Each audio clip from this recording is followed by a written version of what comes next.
What is up, bros, and welcome to the All Bros podcast. I'm Jonathan. And I'm Caleb.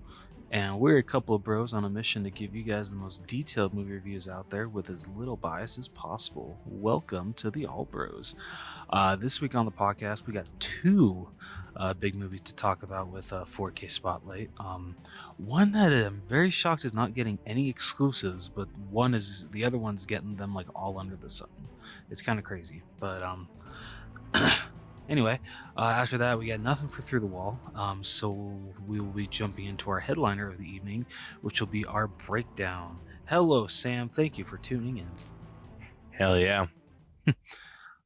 So after that, we'll be jumping into our headliner of the evening, which will be our breakdown of Paw Patrol, the mighty movie.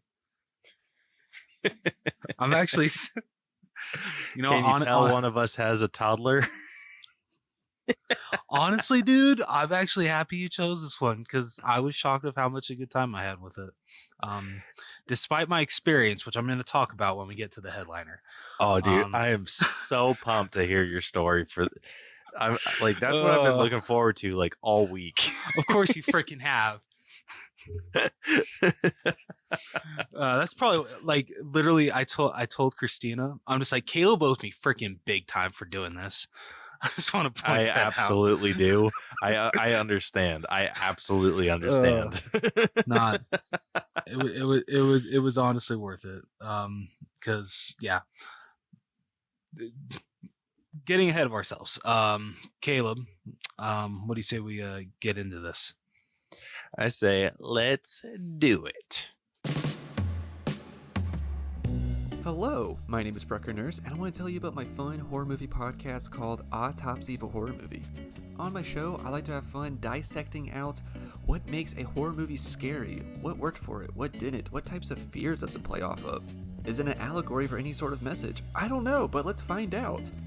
Also, I like to watch slashers. I'm a big slasher guy, so I'll watch a slasher and do a kill grade for it. I will cover the kills and I will tell you how I would grade it based on shock, method, style points, and a fourth category that is a reflection of the movie. Besides those, I'll have fun with special topic episodes, commentary tracks, interviews with guests, including some Shudder directors, so I just like to have a fun time over here. If any of this sounds interesting to you or you just want to come check me out, please head over to Spotify, Apple Podcasts, or anywhere they listen to podcasts and search for Autopsy of a Horror Movie. Also be sure to find me on Instagram at Brucker Horror, where you get fun updates and some cool little posts that I do. Thanks for listening, and I hope that you get to enjoy the show, and I'll see you on Instagram. Bye.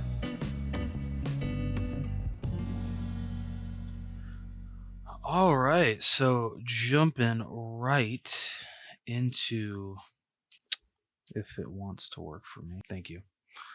Jumping right into 4K Spotlight. Like I said, we got two movies coming out this week. First up, we got Barbie, which I remember for the longest time, the physical release day for this was so up in the air. I was seeing upwards of freaking, I think, February when this movie was coming out, just because it was still making so much at the box office. I'm sure Warner Brothers just wanted to milk it for as much as they can, which, understandable. It is the most profitable movie so far of 2023, and honestly, I don't see that changing. I don't either. Yeah. Great movie. We both loved it. I can't wait to own this one. So the 4K, I love the 4K. It's freaking fantastic. Ken and Barbie just, sitting on a Barbie bee, pink glittery background. I especially like that for the the Warner Brothers 100, even though I kind of hate that they have to include that, at least they made it pink. It's not gold like all the other releases this year for Warner Brothers. So at least it matches the movie. It doesn't look out of place, at least. Dude, this is what they should have done with all the others. Like, they should have got picked color instead of the freaking gold that is in line with the other movies. Yeah, I agree.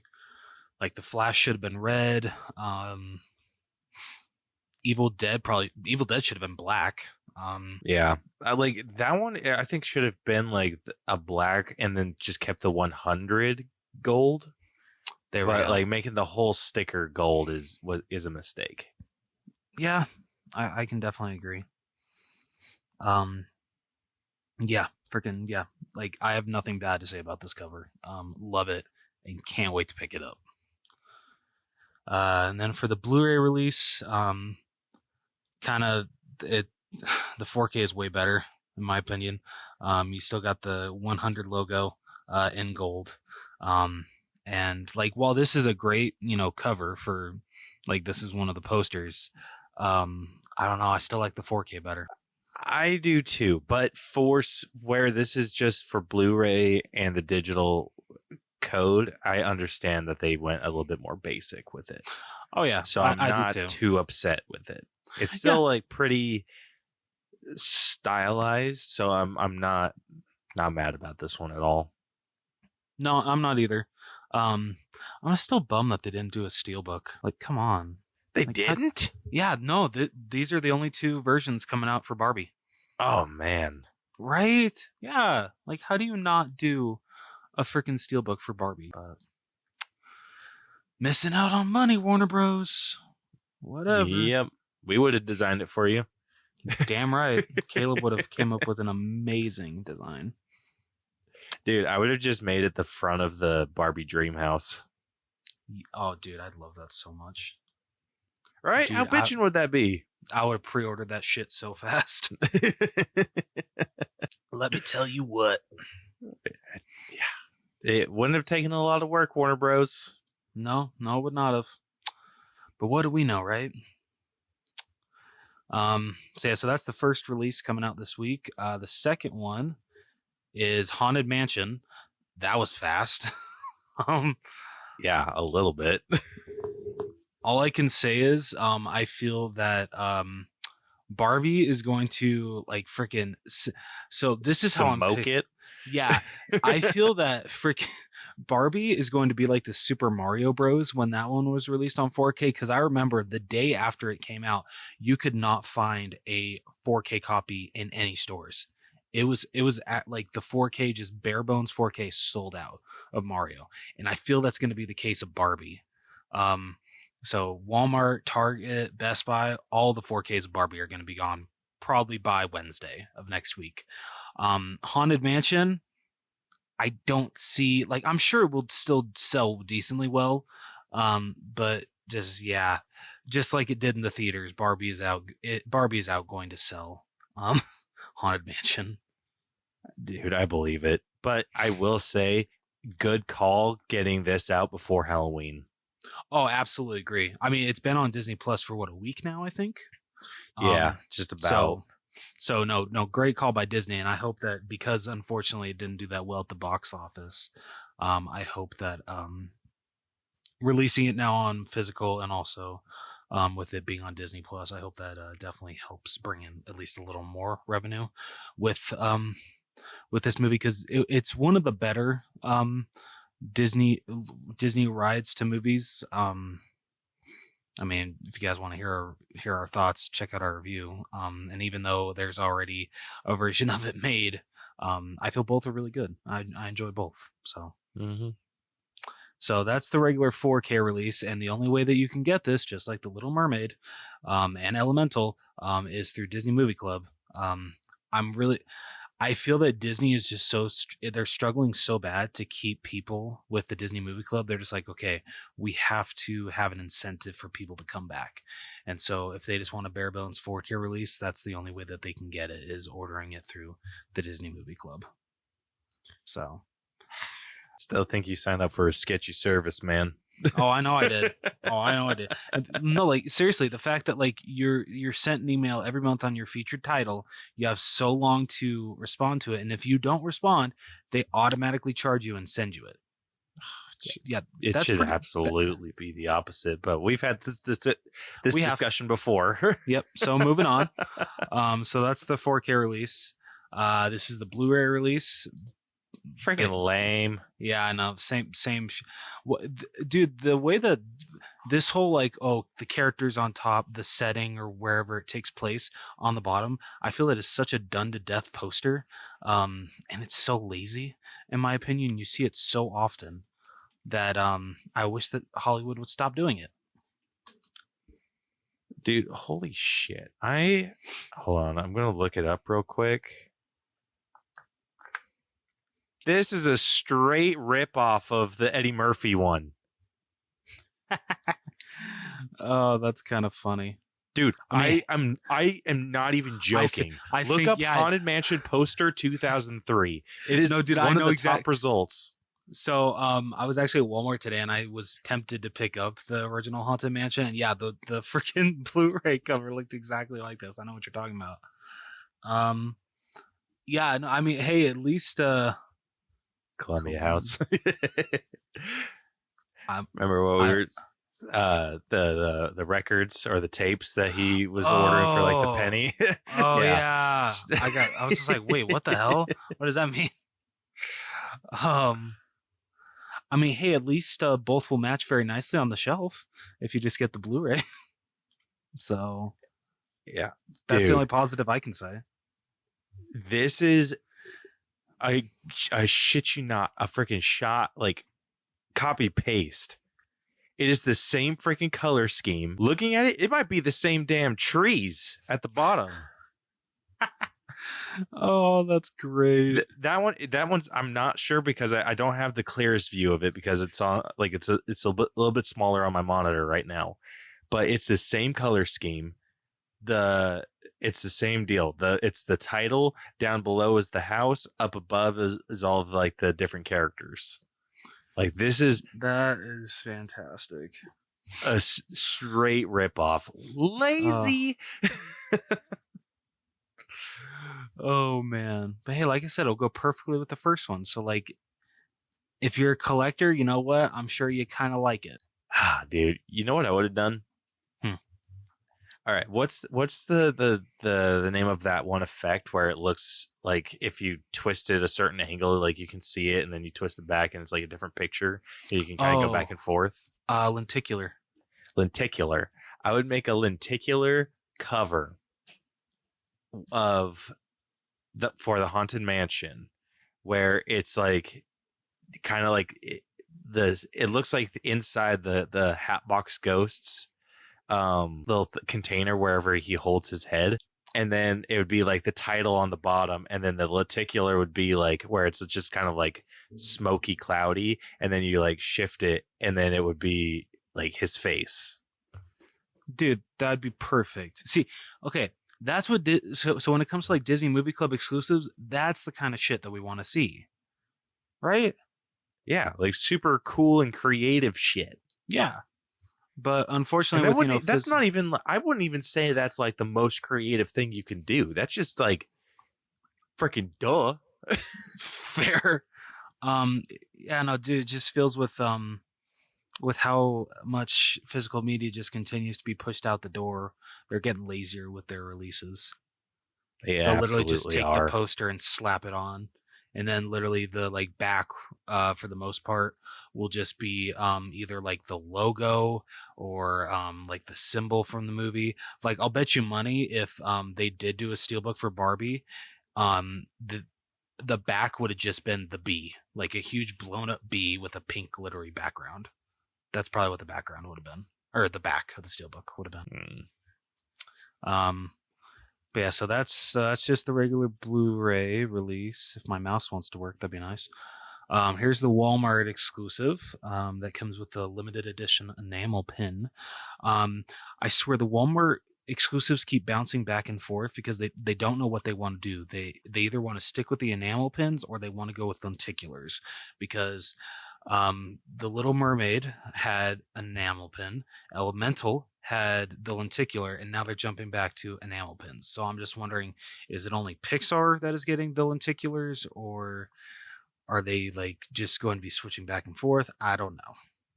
I mean, the pin's kind of cool. I like how it's the what's her face? Oh, Madame Leota. Yeah, I like the Madame Leota like ball. I think it'd be cool if it like did a color change with heat, where that would like be super cool. Like once it gets to like body temperature, if you have it on your person, it like shows her face, and then if you take it off, it's like her face hides. Like I think that'd be cool, dude. That'd be bitchin'. Yeah, and I don't think that'd be super hard to do either. No, dude, that should be like a pin they have in the Disney parks. Like, come on, damn, dude, that's genius. Dude, I I would have a freaking field day working with like Disney exclusives or making Disney exclusives. Because so what I would do is like, so it's a Disney Movie Club that you're a part of. Mm-hmm. I would do a kind of like what they did with pop figures, like a 1 in whatever chance of getting a certain cover. So Okay. I would make like, let's see, I mean, Disney Movie Club, I would estimate like a decent, like it'd have a decent amount of subscribers. I would guess. So I'd maybe make I'd say it's a 500 piece or 500 exclusives.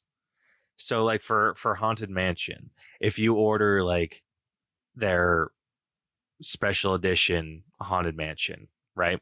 Mm-hmm. The classic one that you could get is the Hatbox Lenticular. So like where you get the Hatbox Ghost. But I would say that you get like a 1 in whatever chance, but like limited to like 500 covers total, where you can get a Madame Leota Lenticular Ooh, okay. instead I of like the that. Hatbox. Yeah. Ooh, I like that. Right? Okay. Like how much, like I feel like that would boost Disney, like at least movie member sales, like super high. Oh yeah, absolutely. Because you're not spending a whole lot. It's like, hey, you're spending however much money you need. Like you're spending the money on the DVD or the 4K to be made, whatever. So it's just whatever the additional money is to get the 500 covers made with Madame Leota, plus however many of the lenticulars you want for the movie members. So it's like you're only spending a little extra money, but you're going to get those people that order a couple more in like that order 1 or 2 extra to like up their chances of getting the super exclusive cover. Yeah. No, dude, I agree. Because freaking physical media lovers go crazy for that shit. Right? But yeah, oh man, I would have a field day with Disney, dude. Oh. And then I believe this is the last one. Yep. This is the Best Buy exclusive Steelbook. That one's dope. Right? Yeah, I'm digging this a lot. Damn, that looks good. Color me impressed. Right? Yeah, this is really good. I mean, the inside's like plain. It's just a group shot of the characters, but who cares? The front is just so good that like you can totally bypass the bland inside artwork. I'm curious what the backside is. I kind of hate that like hardly ever you get to see what the backside is until you actually open the steelbook, because they never showcase on, like, cause in the picture you'll see, oh hey, this is what it looks on the inside, but we're gonna have you guess what's on the backside of the steelbook. Yeah, I don't like that. It kind of seems like maybe the backside only has something like super basic on it, right? But more times but than I'm not, with it you. does. If you're gonna do something basic on the cover, do something cool inside. But if you're going to put something like super dope on the outside, like whatever, do whatever the hell you want on the inside. Yeah. Like it's one or the other. You can't be lazy with both. Agreed. But this one, I think they freaking nailed. This one looks sick. Right. It's so cool. I love it.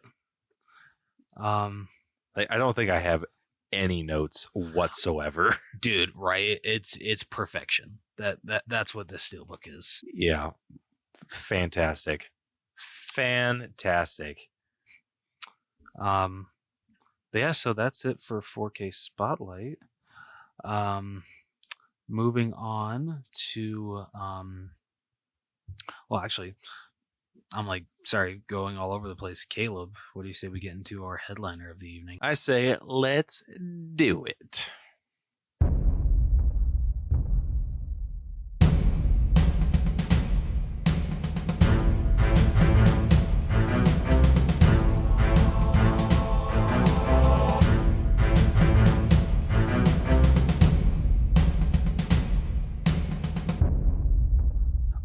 right. So, getting into our breakdown of Paw Patrol the Mighty Movie. Before we do that, we did we did ask a question of the week on our social medias.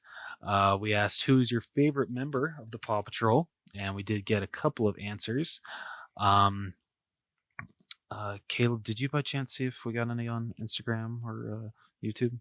I didn't see any on Instagram, but we did get a decent amount on YouTube. Okay, hell yeah.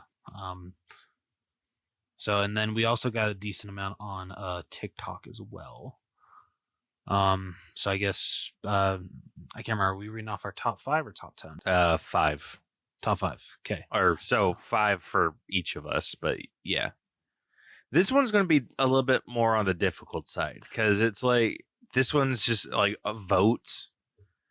Yeah, it's kind of like the Ninja Turtles one, but like with that, I feel like we couldn't have been like, oh hey, let's tally it up because there's kind of like too many members of the Paw Patrol. It's not just 4 turtles. Yeah. So if we just wanted to go that route, so surprising enough, over on Instagram, or not Instagram, on YouTube, I was surprised to see, like, I thought Chase was the fan favorite. Yeah, that's what I thought too. Yeah, so I was genuinely surprised when it ended up being Sky. So Sky is definitely the fan favorite over on YouTube. Over on TikTok, looks like Rocky is the favorite. That's surprising too. Huh. Which, I mean, it's funny like who people grab onto. So yeah, so Iris's favorite Paw Patrol member is actually Rubble and Rocky. Okay, those are some good choices. Yeah, and I find that like super interesting because she always, like, anytime, like, so I have a Paw Patrol game on Xbox that she plays every once in a while. They have a Mighty Pups game. Mm-hmm. So it's interesting to see how she, like, who she wants to play as. So they have like the levels where you can play as any of the, like, whoever of the dogs. Like they have them separated into teams of 2. Yeah. And it's just random. But her go-to choice is always Rubble and Rocky. All right. Which is funny because they're like the first level team. Really? That's funny. Yeah. So it's like as you move up, you get like what I think people view as the more popular ones, where it's like, oh, you get to play as Marshall, or you get to play as Chase or Sky or whatever. But it's like starting off, you play as like the not as popular ones. And so it's like Rubble and Rocky and Zuma. So it's like, I think the ones that Who's people Zuma? typically, Zuma's the water one. Oh, my bad. Sorry. Yeah, I am almost embarrassed by how well I know these characters. Dude, you have a 3-year-old. Like, don't beat yourself up about this. I have to build, like, I have to view this as an adult. Like, yeah. I can't get the enjoyment out of Paw Patrol. Like, I can't just sit there and be like, oh yay, this is a great show. No, I have to rip it apart. And so I have to build up these backstories for all of these characters and everything. Like, I have to like tear it apart like a grown up to enjoy it. And it's like I do the same thing with freaking like Cocomelon. Like anytime I see something like their stupid songs, like I build up a backstory, and there's like a whole like Cocomelon lore that I have in my head Lord. now that I wish I could share with other people, but I can't. And it's like I said, it's borderline embarrassing. Oh, dude, that's fantastic. The worst is when I go to like, if I go to correct people where they're just like, oh, like yours likes your daughter likes Paw Patrol, like who's her favorite? And I'm like, oh, Rebel. Oh, which one is that? The yellow one. Oh, okay. Like it makes me want to just like, ugh. like it's like I said, borderline embarrassing. But so yeah, don't be I am embarrassed. I'm fairly familiar with these pups. Okay, I love it. I love it.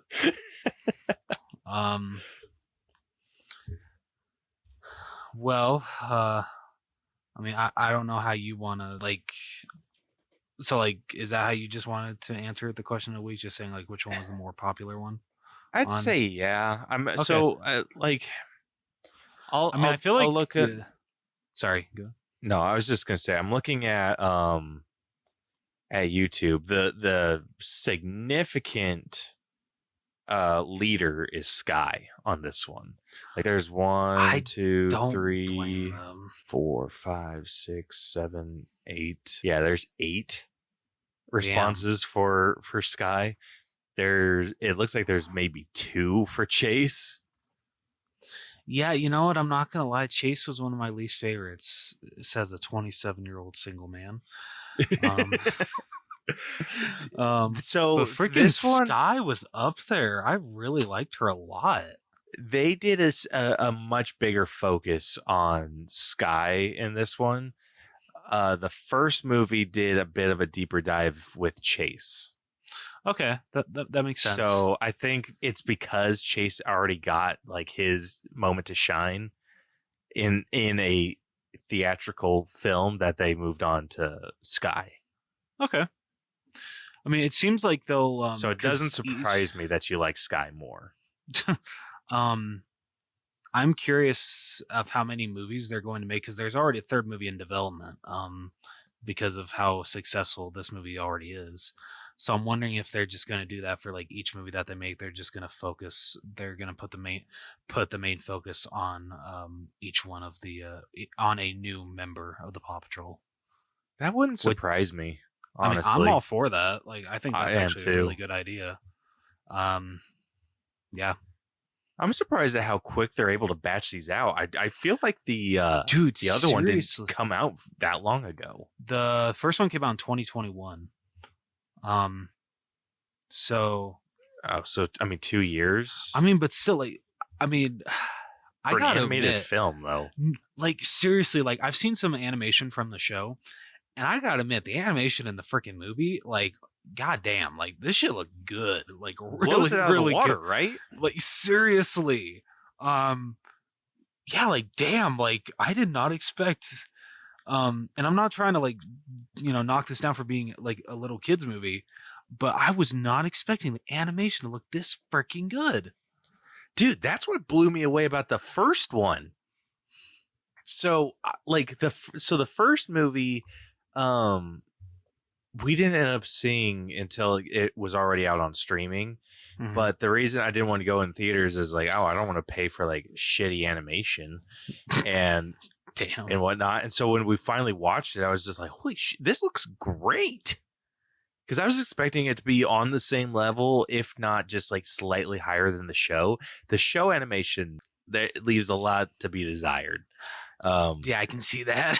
Yeah, it is rough, but the movie's freaking like went all out. I'm like, but I mean, when you get a movie-sized budget, you get the chance to definitely improve your animation. Mm-hmm. I mean, honestly, you can say a lot about like animated shows to movies, like even, the Simpsons movie, the Bob's Burgers movie, the animation, though slightly upgraded, you can still tell a difference between the show and the movie's animation. Yeah. I mean, but those, it's like it just felt like maybe the animation was a bit smoother, or like Fair enough. Added a little bit more shading to the characters. Or just something along those lines that made it look like a little crisper. Here, it's night and freaking day. Fair enough. Like on these ones, you can actually see like fur. Their eyes actually have some like life to them. In the show, it's like you're lucky really if you get a shadow. Bad? It is not good. Okay, I gotta look up some of the stills from the show.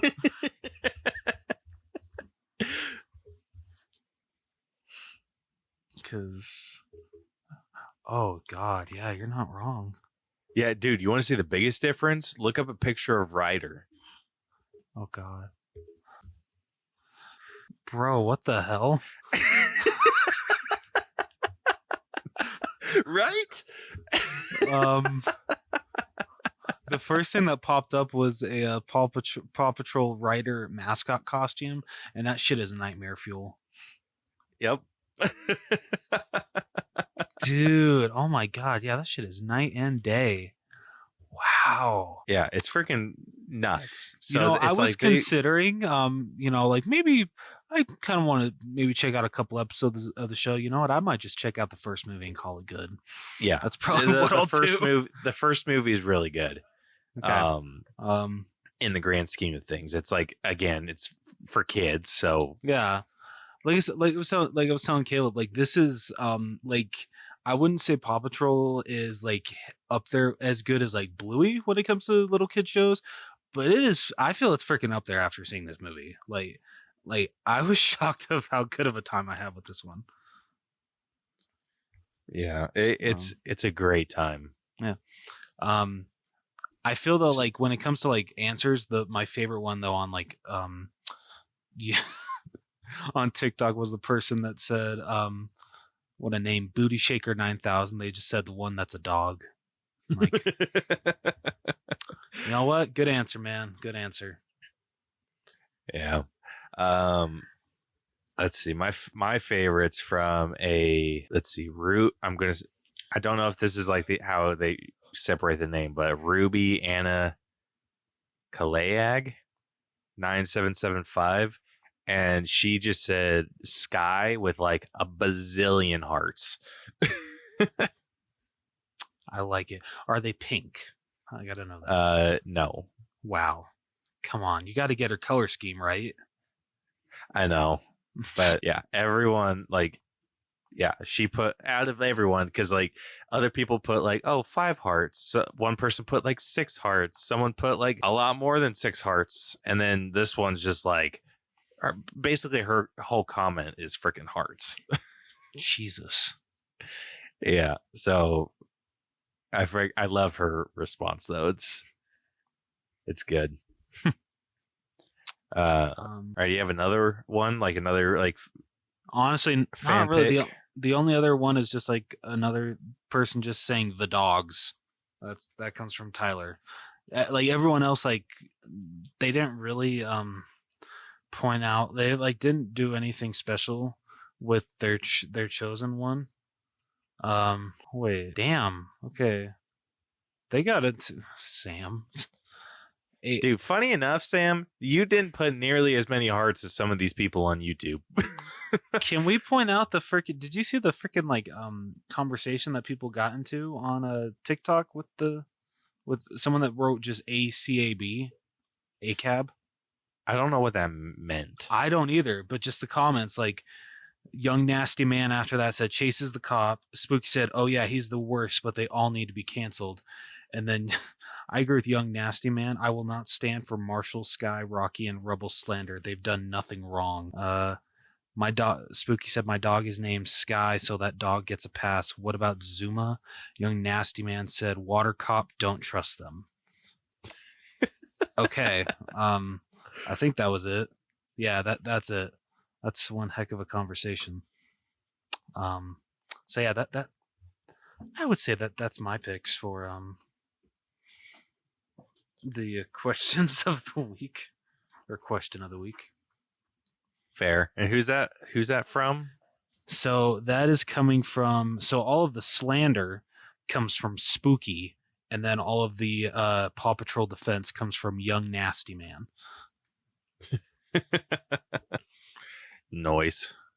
So Young Nasty Man, you're an MVP for backing up the Paw Patrol. I like it. All right. Let's see. I'd say so. The next fan favorite, at least on YouTube, was actually Marshall. So Marshall's the Dalmatian. Okay, so he's the fire one, right? Yeah. Okay. Yeah. So just to like tag someone, a Natalie Rios. She was one of the first ones to say Marshall. Oh, okay. Hell yeah. That's kind of it definitely this movie definitely felt more like Sky and Liberty's movie, especially Sky. So definitely some of the other characters were pushed to the side. Well, honestly, I enjoyed them all. So I did too. But we did get some responses, so this one from a Hampter 3169 who said Chase. okay, finally, Chase is getting some love. I like it. Yeah. I mean, he did get my favorite superpower. He got super speed, so you know what? He gets a big bump up in my book. You are a sucker for super speed. I am. It's always been my favorite superpower since I was a kid. So I'm surprised you don't watch shows like The Flash. Yeah, right. I don't know why, but I love the Flash movie. Fair. All right, you got another? That's really it. You got any others? Yeah, I mean, I only picked a couple, but the next one's from Star Kid over on TikTok, who just said Rebel, like 100%. I have a soft spot for Rebel, and it might just be because sorry, you finish. I was just gonna say, like, I might have a soft spot for him because my kid, that's her favorite. That's fair. Unpopular opinion, he's probably my least favorite. Bruh. He might grow in your book if you watch the first one. Okay. All right. Freaking talking about Paw Patrol characters where we rank them.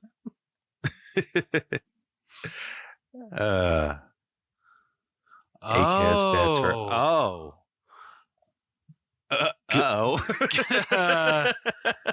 Damn. Okay. We are not going to get into that on this podcast, but thank you for pointing out what that means, Sam. Appreciate that. I am not going to relate that on the podcast, though.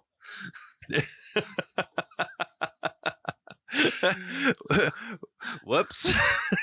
Oopsie. Yeah. Moving on. Glad we know what that means now. Yeah. So how about that Rebel, huh? How about that Rebel? How about that yellow one, huh? That yellow one. Holy shit. Oh, man. Not my feelings, just sharing. Oh, no. We know, we understand. We understand. Yeah. No. Oh, man. That's great. Thank you, though, for educating us. We appreciate it.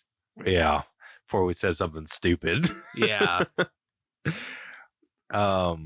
Did you read the one from Tyler on TikTok? Just the one that said the dogs? Yeah. Okay. I thought you did. Yeah. Just trying to tag those people that we've read ones about. I'm trying to see if there's any others. Oh, there is actually one. A Jenna AELLIG 611 who said Rocky. So Rocky was getting some love on this one too. Hell yeah. Yeah, everyone else, like I said, it was just a lot of Sky, Chase. Those were the big two, and it makes sense for this film. Oh yeah. But anyway, thank you to everyone that answered our question of the week. We really appreciate it. Yes, we do. So yeah, moving on. What do you say we get into the headliner of the evening? Caleb. I don't know why I said it like that. Do you want to tell everybody how we break down movies on this podcast? I would love to. If you are new to our breakdown system, we have split movies into 8 different categories that we individually score to come to a final All Bros letter grade. The 8 categories that we score are story. Take a second to click on the thing. So we got story, writing, acting, character development, effects, music, costumes, and then we give it our own personal score at the very end. The only two that we're going to, somewhat change is effects is going to be more the animation, and then costumes is going to be more character design. And then obviously, like, they're wearing outfits too, so we'll judge those accordingly too. But all of those numbers are going to get magically added up and spit through our algorithm and give us a final All Bros letter grade to compare this movie to others of a similar grade. It also gives us a percentage so we can see where this ranks within previous movies that we've discussed before. But that doesn't really matter as much as the letter grade does. But it is kind of fun to see how these rank up. So without further ado, everyone's favorite segment other than Rose is Reading with Rose. So if you have not seen Paw Patrol the Mighty Movie, spoilers ahead. Yes. We will not be holding this one back. So if you plan on seeing this whatsoever, we'd say definitely go check it out. Especially if you have a kid. You could probably wait. If you don't have a kid, wait. Yes. But unless you're unless you have some people to go with, otherwise I think you're fine listening to this one without too many spoilers. So there is actually a problem. Whoever started writing the synopsis on Wikipedia never finished it. So it only got so it only got halfway through. So all right, well, it sounds like it's improving with Rose too. Yeah. So here we go. This is gonna be fun. All right. In Adventure City, the Paw Patrol pups, led by Ryder, help to protect the city. Jesus. The citizens, though the smallest team member, Sky, feels like she has been unappreciated since she hopes to prove herself. One day, meteor expert Victoria Vance steals a giant electromagnet from a junkyard owned by Hank and Janet for snatching a magical meteor, but her plan fails when a meteor crash lands in Adventure City, destroying the headquarters. Leading the team to gain a new headquarters, namely the aircraft carrier HQ, Sky, who accidentally touched the meteor, discovers the Paw Patrol pups, except for Liberty, who trains the Junior Patrollers members, can transform into the Mighty Pups with superpowers from the Pups crystals. Vance ends up in Adventure City jail for her actions thanks to her video, but escapes along with Mayor Humdinger and the Kitten Catastrophe crew to steal the crystals. Meanwhile, Sky reveals her birth story and how she was the runt of the litter, unable to get her share of food, never picked by potential families, and left in a drafty winter barn. Forgotten and alone. She nearly perishes in the snow, but is found and cared for by Ryder. So yeah, that's all they give on Wikipedia. Okay, I'm trying to remember what happens after that. I think after that, doesn't it cut to Humdinger and what's her name? Victoria Vance. Victoria breaking out of prison. They climb through the tunnel, or they climb through a tunnel, whatever. And then she goes back to her. Or am I like freaking okay? I can't remember when when Sky says her backstory. Is that before her crystal is taken, or is that after? I'm pretty sure that's after it was taken. Okay, because she shares her backstory with Chase.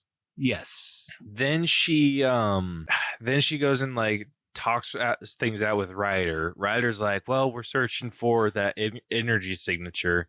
So when we find it, we'll go retrieve it. They find it, and she's like, well, I got to go save it myself. And so she takes everyone else's crystal, to go and track, like, hunt her thing down, and then ends up getting riggedy wrecked and all of her crystals stolen. Okay. And then they give it then she gives a crystal to Humdinger, or Vance does. He goes and grows big and attacks the Paw Patrol, gets his ass whooped, sent back to jail. The Paw Patrol go and like rescue Sky, and the final altercation is there. Yeah. And then during all that, Liberty actually finds out her superpower. And then I forget what happens with the Mighty Pups. Is anything? Oh, so yeah, so the Mighty Pups are these like little puppies that are wanting to be future members of the Paw Patrol. And so they're in like a training program. Liberty, because she doesn't know what her powers are with the crystal, ends up being like their trainer. And then once things start getting a little too dangerous, they try to like disband the junior pups or the junior patrol. And yeah, and so they're like all bummed out, but then they come and like save the day from with Giant Humdinger. And yeah, so they save the day from him. And then I think that's kind of the last we see of them. I think so. Because after they're able to after they defeat Victoria, it turns out the meteors are still heading towards Adventure City. So Sky takes all of the crystals once again and goes up to blow them all away. Not blow them all away, blow them all up. In doing so, her jet actually gets damaged, so she has to do it just by herself. And she's able to get them all except for a big one, or like the biggest one, which she has to, I guess, like gain up all the confidence and whatnot. So she's able to do it. Everyone thinks that she unfortunately died, but she did not. And especially her and the Paw Patrol, are thanked by everybody in Adventure City for once again saving the day. And it literally ends with them just being like, we're the Paw Patrol. We're always going to fight good from evil, and that's who we are.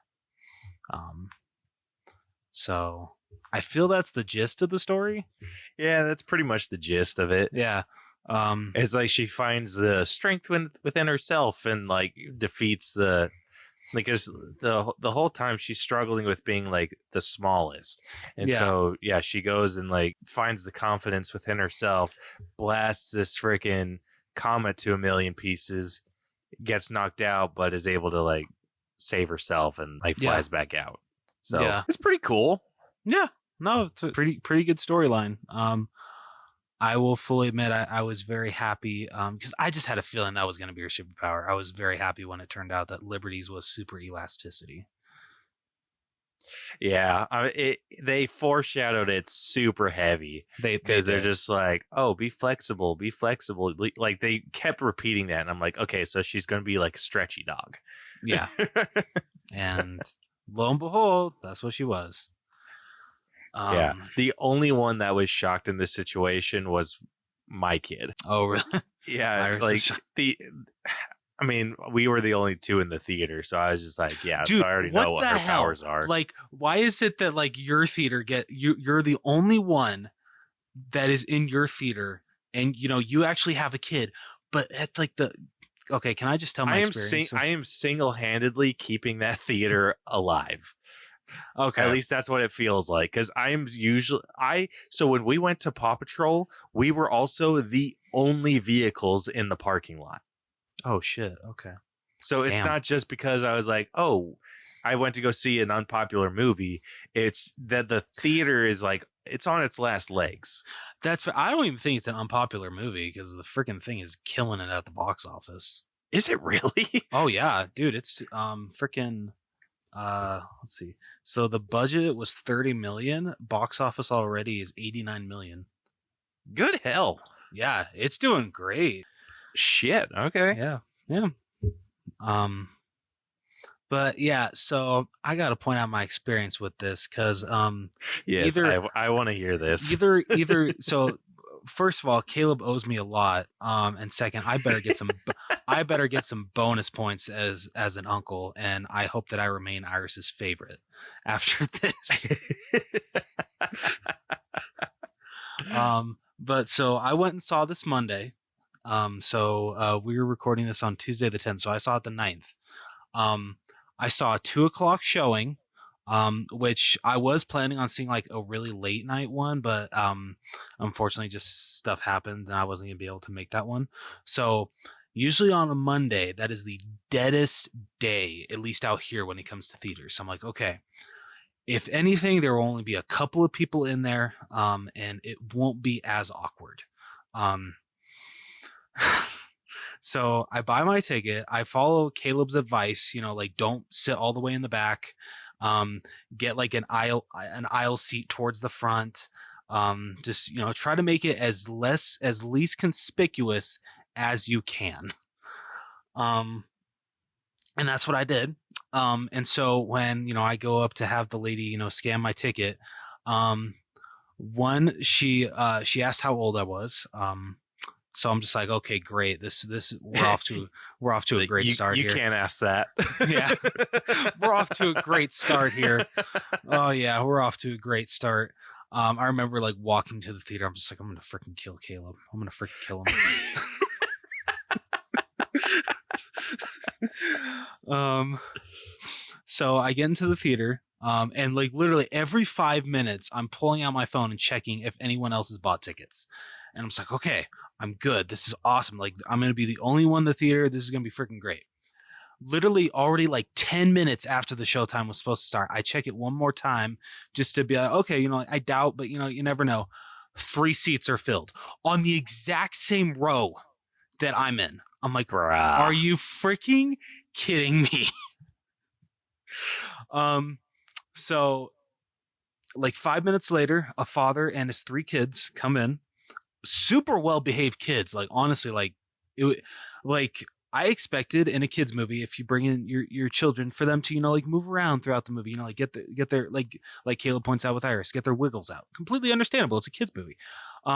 But I have a feeling, and I feel bad, that because there was a 27-year-old single guy in that theater, the guy's just like, oh, like let's use our inside voices. Let's not run around. Because I know before the movie they did this thing with the Paw Patrol being like, oh, hey, this is theater etiquette. This is how you should act. Let's get all of our barks out and everything. But I still felt so bad that his kids didn't really get to, like, I guess be kids. But, at the same time. How old were they? Like, if you had to guess. Around Iris's age. Like, you're thinking 3? Like, between, like, 3 and 5. 3 and 5? Yeah. I mean, they could just be very well behaved. That's true. I mean, so Iris was just feeling, like, extra energized. Okay. So that's why she was running around. A lot of the time, like, other times that I've taken her, it's usually around, like, it's been around her nap time, and so she usually sits pretty still. Like, she'll only get up every once in a while. Like, she'll stand up and she'll lean on the chairs in front of us or something, and she'll kind of like walk back and forth, and she'll move between her seat and my seat and whatever. So it's the only reason I let her go crazy was because we were by ourselves. Okay, that makes sense. Okay. Yeah, no, I guess that makes sense. I mean, yeah, like if that's usually honestly how the kids act in theaters, like kudos to them, because like literally the only times that they ever like talked were just like when they wanted to point out their like favorite member of the Paw Patrol. So like these kids really knew theater etiquette. It was awesome. But still, just being a 27-year-old single guy in a little kids movie with a group with a dad and his kids to my right, I will fully admit it was a little awkward, but it wasn't as bad as it could have been. I will fully admit though, the freaking short that they played before the movie, the freaking Dora one, you get classic Dora being like, oh, do you see it? Where is it? Oh, now I see it too. I was like, I swear to God, if they're going to do anything like this in the movie, this is going to be a hard half an hour for me because. Okay, listen. Thank God the Paw Patrol is not like that. Yeah, if I thought that the show was going to be anything, or the movie was going to be anything like that, I would not have even suggested this. Okay. I appreciate that. I really do. Yeah. The only reason I even like brought it up is because I knew what the first one was. Okay. And the first one wasn't bad. Yeah. Like I actually want to watch the first one now, if I'm being honest here. But yeah, so that was my experience. And freaking like so I waited until the family left before I got out of my seat. And then as I was leaving, they were still in the lobby, and I was like, I really hope that they don't notice or they don't recognize that I was the freaking guy just sitting in that theater, probably looking weird as hell, just watching a little kids movie with no one else by me. So I will fully admit I would have gone out of any other door. Yeah, right. Yeah, I don't know why I didn't. I should have just gone straight to the left when I got out, right through that exit door. But for some reason, I wasn't thinking clearly. So I will fully admit, if we ever do another like kids movie like this, I will definitely be bringing someone, even if I have to freaking bribe them. I don't care, because yeah, that was some awkward. That was one of the most awkward movie experiences I've ever had. Fair enough. I thought it would be funny to do a kids movie, but I don't think I fully like went through the details in my mind It's of like how this was going to work. You're like, one of us has a kid. It's not going to be awkward at all. The other one, single as fuck, and just 20. Well, we're both 27, but just. Did you have zip ties hanging out of your pockets? That may explain the looks.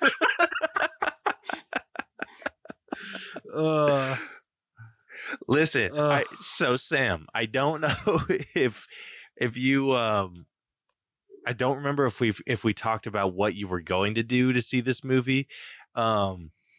Rose's original plan was to wear a dark hoodie and go in the like top back corner of the theater and watch the movie from up there. And it took some convincing for me to be like, no. Like nothing is going to make you look more suspicious. Like what you need to do is if you're not going to wear a hoodie, wear a short sleeve shirt that is somewhat brighter colored and sit near the front row. It doesn't have to be the front row, but sit near it, like one of the lower rows, so like at the edge. Like it makes you look the least suspicious. That may have been more creepy. Yes, absolutely, it would have made him more creepy. Oh man. Yeah, so I am glad that we discussed this prior to him I doing too. that. I still felt, because I followed Caleb's advice. I was on the third row up. I should have gone a little more down. But yeah, that's actually probably where I would have said to go. I think like the lower rows, I wouldn't have gone any more like center. Okay. So yeah, so I was the third row up, all the way down to the left. I think I was like the second seat in. And then I didn't, what was it? I wore basically the green equivalent of the shirt. So okay. So kind of like a light green shirt. Perfect call. Okay, cool. Like as a dad, I probably would have given you like a what the hell look. Or at least that like thought, and just been like, that's just suspicious a little bit, but I don't think I would have thought anything more of it. Okay. All right. Well, now you got me thinking what was running through that dad's head. So thank you. No, like the only reason that that original thought would have even like went through my mind is just because I've been like, oh, he seems a little old. But right, I mean, like, whatever. I think honestly, I probably wouldn't have sat on the same row as you. I think that was a bold choice. But I would have probably assumed that you're like the Paw Patrol equivalent of like a brony. You know what? I can accept that. I will gladly accept that. unshaven in a tank top, maybe some BO. Damn, I should have done that. Yeah, so I think you made a good call. I think the dad made a questionable call being on the same row, but like I would have been on a different row, kind of behind you. Okay. What, to keep an eye on me? To keep an eye on you. If you would have been in the back row in a dark hoodie, I'd been like, yeah, we're gonna go get tickets for a different viewing. But I would have sat behind you, not like right behind you, but just like so I could like easily keep my eye out. Tell me you have a kid without telling me you have a kid. Yeah, so oh shit. I'm not sure how much of this you've heard, Mikey, but Rose does not have a kid. I do not. I have a cat that I consider my kid, but yeah. So I think you made a good call. You made a good call. But I just want to reiterate that Caleb owes me big time for the shit. I absolutely agree with you. So, like, however you want to pay me back with that, like, I'll do whatever. Ooh, okay. The Exorcist, Believer. Let's go. I'm totally kidding, man. I'm totally kidding.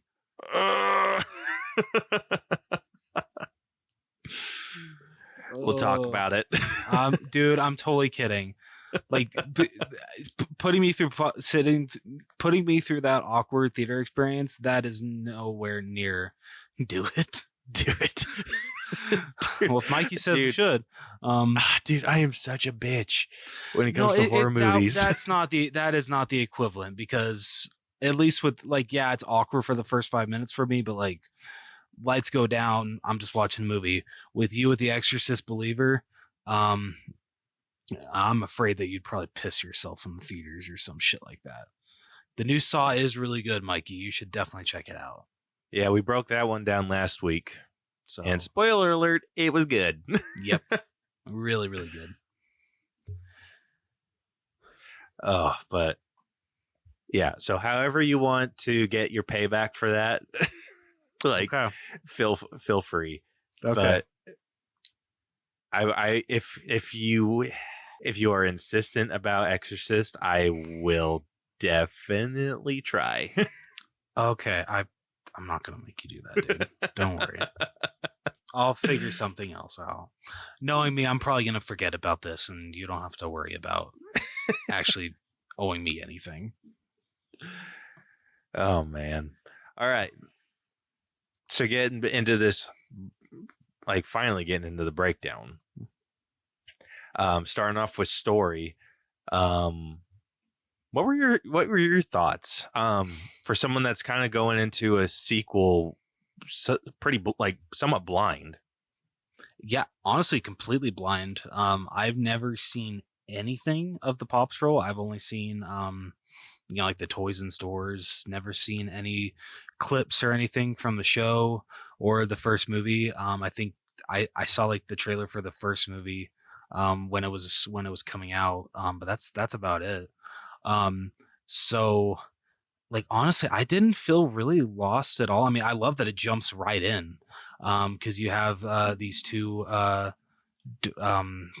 my god, scrapyard workers, and their crane gets stolen. They call in the Paw Patrol. We get an introduction, honestly, I felt, to the Paw Patrol, and what I appreciate is that their names are said so many times throughout the movie that like by the end, for the most part, I could remember all of them. And like even though I had no prior knowledge to them, I still feel I got to know the characters genuinely well. Definitely some more than others. I feel Sky and Liberty are the two that you get to know the best, especially Sky, because yeah, this is definitely Sky's movie. But honestly, I was pleasantly surprised of how much I enjoyed this movie. Yeah, dude, I mean, I think the story overall, like in terms of like a meteor comes down to Earth, the pups get powers, there's a bad guy that's wanting those powers for her own evil purposes, They defeat her, and then it's like, oh, we got this one big old final conflict, and with the comets and everything, and then our main hero, or our main focus in the hero of Sky, like finds it within herself, and like is able to pound her through the asteroids. I felt like it's basic, but it had some like layers of depth to it that I think really worked in its favor in terms of from like an adult point of view. Like it wasn't so deep that it's like kids are just like, what? But Yeah, fair enough. it was still something like enjoyable for adults. No, I agree. I will admit though, while I did it like Victoria, right? That's her name. Yeah, Victoria Vance. So she was a decent villain, but honestly, I wanted more of Mayor Humdinger because God, I freaking love him. You're gonna like the first one then, because Humdinger's the main. Yes. Baddie. Okay. Yeah. Now I can't wait to watch the first one because Yeah. I freaking loved him. He was fantastic, dude. He makes the first movie like so well. So you understand why he gets like a little bit of a reduced role in this one, but it works out. Like he's a super funny character. So yeah, I think you'll like the first one a lot. Okay. Well, I might be doing that tomorrow. Yeah, but I mean the story overall, like it had a good flow. It did. I mean the movie for the most part kept my kids' attention. And that's good. Not an easy feat. But yeah, she had a good time. She was able. I felt like she was able to genuinely connect with the story too. That's but awesome. I mean, she's super empathetic with emotion. So people that are feeling sad or struggling with something, like she usually catches onto that pretty quick. Aww. So it was interesting to watch her like see that with one of her favorite Paw Patrol members. Yeah. But yeah, I mean the like I said, overall flow was good. The story structure was solid. It was on the basic side, but it was solid. Yeah, like definitely it like I said, like I pointed out earlier, it definitely focuses on more on like certain characters more than others.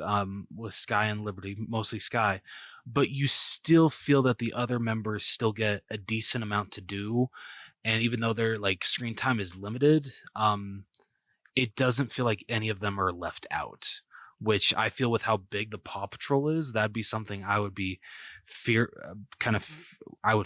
of. I can't believe I'm saying that about a freaking kids movie, but who cares? I don't care. But I did appreciate that they still tried to keep the screen time equivalent with the other Paw Patrol members. Yeah. I think they're trying to, at least with this one. I know that like kind of the big fan favorite is Chase, and Chase got his moment to shine in the first movie. Because that like he was the main focus of that one. So I think that they like with what they were doing with this one, with it being Sky, they were trying to give her that time to shine, and I think that they did incredibly well with that. I think there were definitely some characters that got pushed to the wayside a bit, but not so much so my kid's favorite is Rubble, like we were talking about earlier, and she seemed satisfied with how much he was in the movie. That's awesome. That's really good to hear. Yeah. So I mean, I think they did good with the structuring and how much screen time everyone seemed to get. So I'm probably sitting at like an 83 with the overall story. I'm gonna actually be a little higher. I'm gonna go an 85. Really? Okay. Yeah, I can't believe oh my god, I'm still in shock of how much I enjoyed this movie.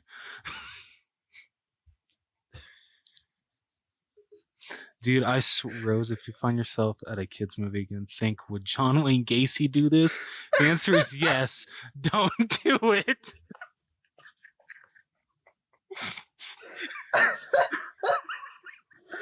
Oh my god. Oh. All right, you know what, Sam? That's fair.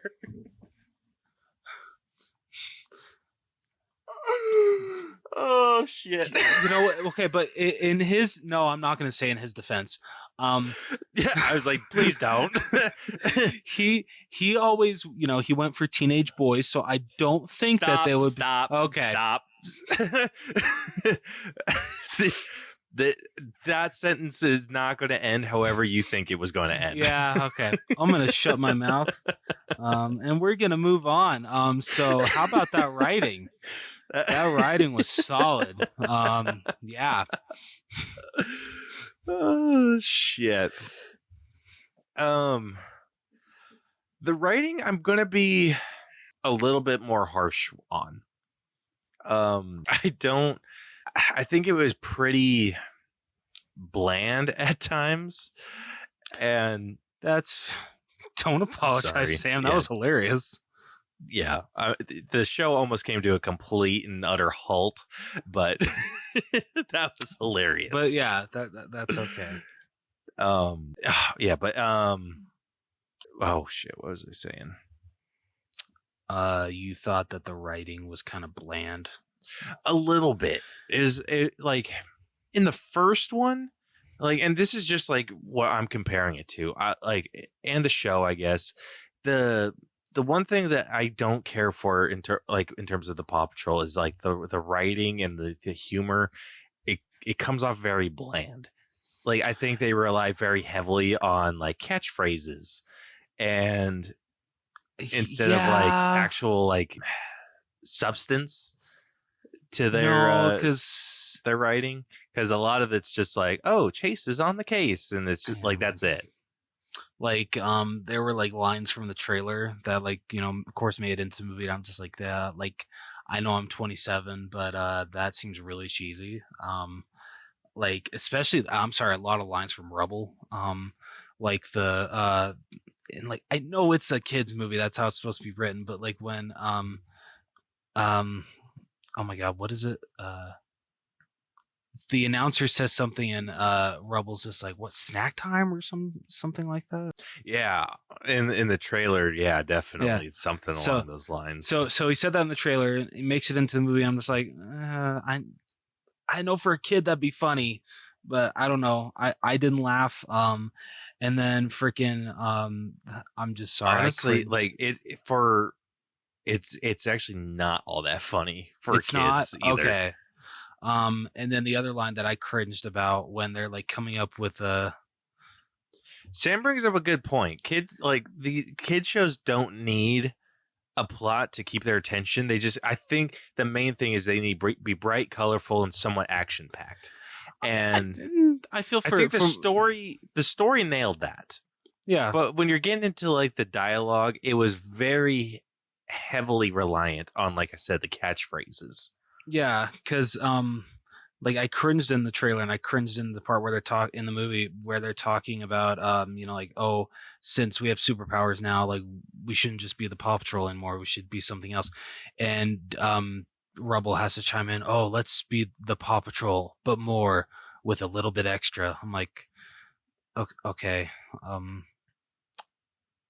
I get this is supposed to be funny, but and it's a kids movie. Like I said, I'm gonna bring that up a lot.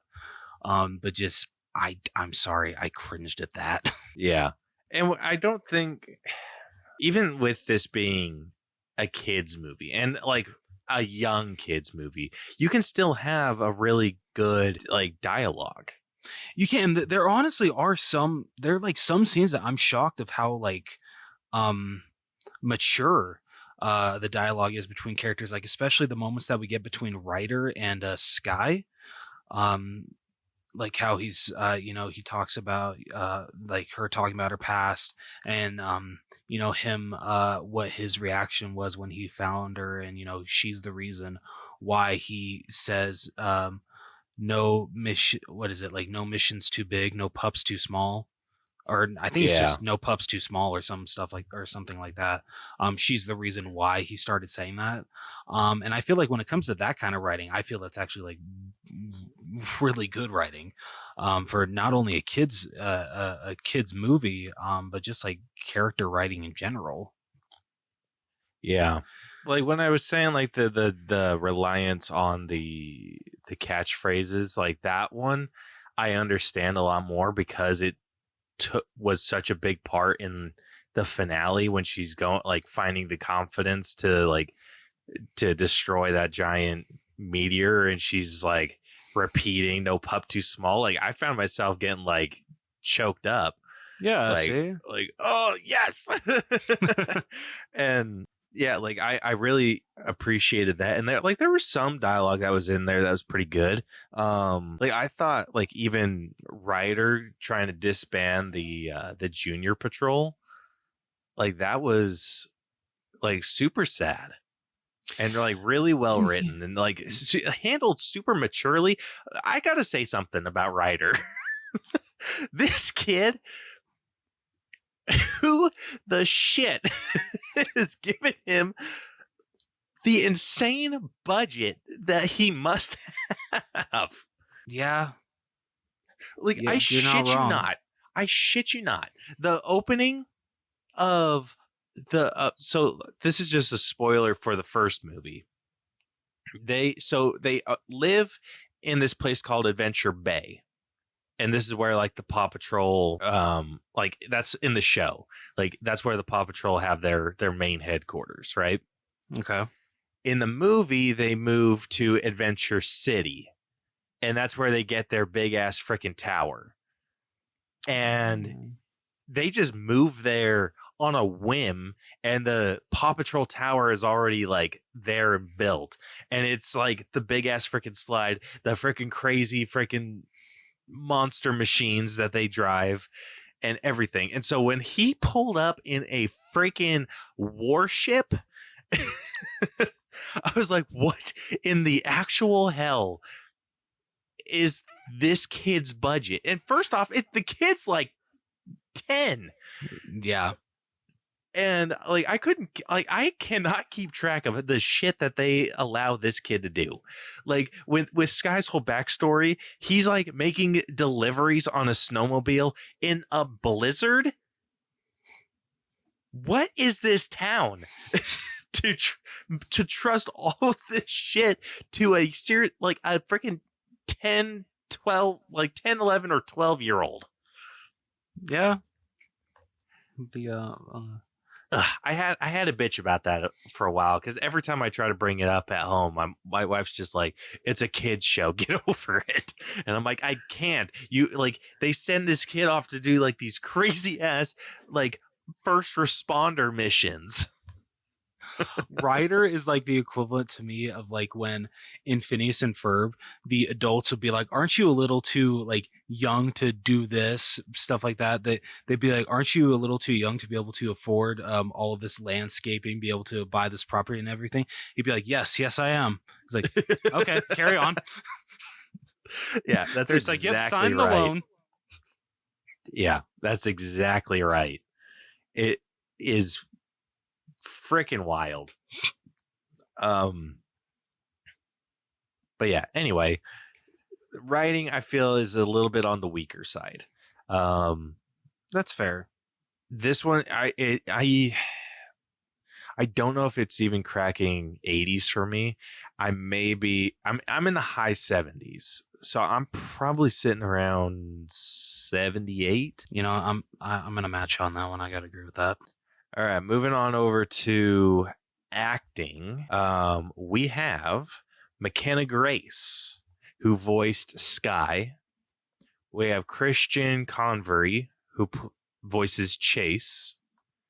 Marcy Martin, who voices Liberty. Taraji P. Henson, who voices Victoria Vance. Finn Lee Epp, who voices Ryder. Christian Correo, who voices Marshall. Nilan Parthapan, who voices Zuma. Luxton Handspiker, who voices Rebel. Callum Schonecker, who voices Rocky. Yeah, so that's the whole that's the main cast. I mean, there's other pups and stuff, but I think we covered like the main ones. I can't believe you left out the voice actor of Humdinger. Can't believe you. I didn't feel like Humdinger was in it enough to be like That's on this list. That's fair. That's fair. Just I'm sorry. I loved his character so much that he's so good. Yeah. So yeah, what's your top 3 look like? So number 3, I think I'll give to Taraji P. Henson, who played Victoria. Overall, I thought she did a really good job. Not my I mean, after seeing, even though he's only half the movie, after seeing like the villain that Humdinger is, when it comes to Paw Patrol villains, I think I like him a little more. But the storyline that they give her is actually really good. With her wanting to get the powers from the crystals from this comet, the Paw Patrol gets them. She wants to retrieve what's truly hers. Everyone always thought that she was a mad scientist when she was a kid, and she's always wanted to prove them wrong. So like not the best character arc, but like I said, I know it's a kids movie, but Taraji does fantastic. She always does, and I loved her in this role. Number 2, I'm gonna give to Marsai Martin, who played Liberty. Even though she was originally just introduced in the first movie, she honestly might be my favorite member of the Paw Patrol. I thought she was fantastic in this one. Her training the junior pups was honestly really fun to watch. I probably like the junior pups less than more people.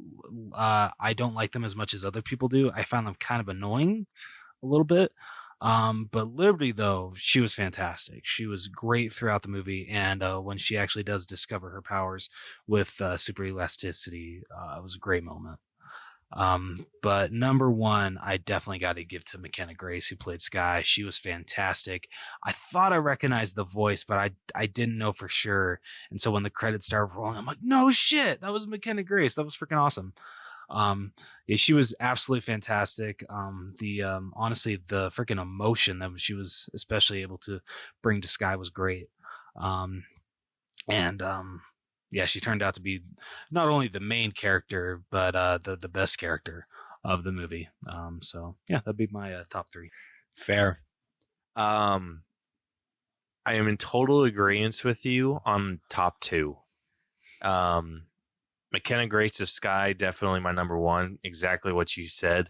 I loved her voice in this. Like, I think she did really good at expressing those harder to portray emotions, especially when it comes to voice acting. I think she did a really good job. Then yeah, Marsai Martin as Liberty, I thought she was fantastic. I found her a little bit on the annoying side in the first one, but she's kind of a character that grows on you. And yeah, I ended up find really her annoying when I watched the first one. I don't know if you will. Okay. Like, because after watching the second one and kind of growing a little bit more of an appreciation for her, I was able to let a lot of the annoying shit go, like rewatching the first one. Okay. So I'm not. My feelings about Liberty as a character have changed since seeing this film. Gotcha. But my number 3, I'm actually going to give to Finley Epp, who voiced Ryder. Yeah, he was like freaking so freaking close to make my top 3 or number 3. So I don't blame you at all. I think what sold his performance for me was when he was like talking to Liberty about disbanding the junior patrol. That's fair. I think he was like, there was such a maturity about that performance and just like genuine heartbreak. It wasn't like I think it could have been played off like it was, I don't know, less serious than it was, Yeah. or less heartbreaking than it was. But I think that he did a really good job at like, listen, if you're not up for doing this, like I'll be the bad guy here, and blah blah blah. And he ends up like actually doing it, and it's just, it was, I don't know, I dug it. I dug what they did. No, that's fair. Yeah, so I'll be giving that to Finley Ep. But yeah. So where are you sitting with acting? I don't know, like overall, everyone did a great job. All the kids that played the Paw Patrol did fantastic. So I think I'll be slightly above my story grade. So I think I'll go an 87. Yeah, I think I'm right there with you. I'm slightly above my story score as well. I'm going to be at an 84 though. Okay. All right, moving on over to character development. I think we're in agreement with this that we do it on Sky. Oh yeah, definitely. Yeah, I mean, so Sky had a pretty decent arc with this, where she's kind of like I view her as kind of like the heavy in the Paw Patrol. Like she does a lot of like additional stuff because she's usually like the air support, right? Mm-hmm. So in this, she was the one that was like the one creating the opening with the fire at the junkyard, and like so all the other Paw Patrol members could get in there, and then she came into like with the final thing of water and was able to disperse that and everything. And so she was also like, when she was down on the ground, she was like, oh, she's the tiny pup. And so like the issues that you have with being like the smallest in the group or whatever. And you see like her struggles where like Ryder's talking to Chase, like, oh, like you grew out of another uniform. And he's like, oh, or she's like, oh, am I growing out of mine? And he's like, no, You're good. Yeah, you're good. And just seeing like the impact that has on her, like was really well done. Yeah. Oh, no, I agree. And honestly, just I didn't expect to feel so freaking like I did not expect to freaking almost cry over a member of the Paw Patrol when they said her went into her backstory, especially considering this is my first introduction to any of these characters. But yeah, I will fully admit when they told her backstory with how she, run of the litter, wasn't able to ever get any food, literally just left in a cold ass barn, and then Ryder comes along and saves her. I'll fully admit I was almost brought to tears. It was really heartbreaking. Yeah, it was a freaking bummer. Yeah, but it just added to her character development throughout the movie, and when you finally see her become when you see what is it, when you get to see all of the members of the Paw Patrol see her the way that she wants to be seen, it's honestly a great moment. It really is. And like getting like, I don't know, she just like that final moment, like right before she's going into the big comet. Like it is such an emotional buildup, and like I said, like I've caught myself choking up too. I'm just like shit. They didn't need to go this freaking hard. Oh man. So yeah, I thought it was really well done, like a lot better done than I think that previous kids movies that I've seen like try to do something similar. Like it's a lot better done than that. Agreed. Her arc itself, I don't think is anything too special. It is kind of the typical runt of the litter story. Yeah, definitely. But I think that the buildup was definitely something special. So here I'm probably going to be putting it around, I don't know, maybe an 82. I think I'm just going to be slightly lower than you, so I'm going to go an 80. Fair. All right, next up we got effects, which this is just kind of tying into the animation. And this is beautiful. Seriously. I can't remember if we talked about the animation of the show when we were recording or before we recorded. Do you remember? I think we talked about the animation a little bit while we were recording. Okay. So I like I've said many times, this is my first introduction to Paw Patrol. I've never seen any of the show. I've never seen the movie, but looking at the animation of the show, and even the first movie looks fantastic. Like the animation looks really good there, way better than the show. Because the show, wow, as Caleb said, leaves a lot to be desired. It really does. But the animation on this sequel, like, holy shit, this looked good. Surprisingly good. Yeah.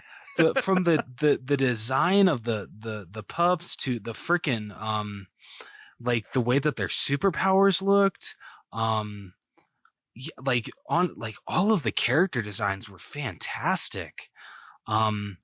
Like honestly, the animation for this like reminded me of a DreamWorks movie, and that's honestly a huge what's the word? What's the word? A huge positive, I guess I could say, about this. Because yeah, like for only being $30 million to do this movie, the animation was spectacular. Yeah. I wouldn't be surprised at all if they were to come out and be like, oh, this is just the same character rigs as the show.